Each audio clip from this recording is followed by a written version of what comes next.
Hey, what's up guys, welcome to another video. So in this video I'm showing you how to remove and replace your cup holder in the second gen Toyota Vios, Yaris 2007 to 2012 and Toyota beltas. So no tools is needed to do this job.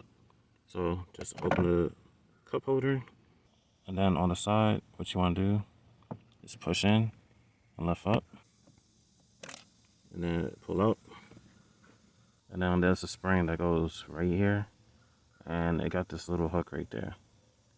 So it goes in this way. So slide it in like that. That's so. And then it'll set in place.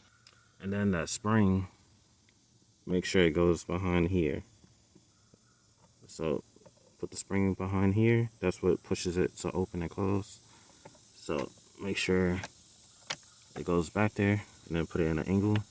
You want to put this side in first, since that's where the spring resides. And then push in on the opposite end.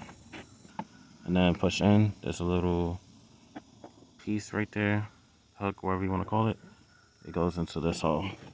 So squeeze, push down, and it will clip in place. And then pull up. So that's how you remove and reinstall a cup holder.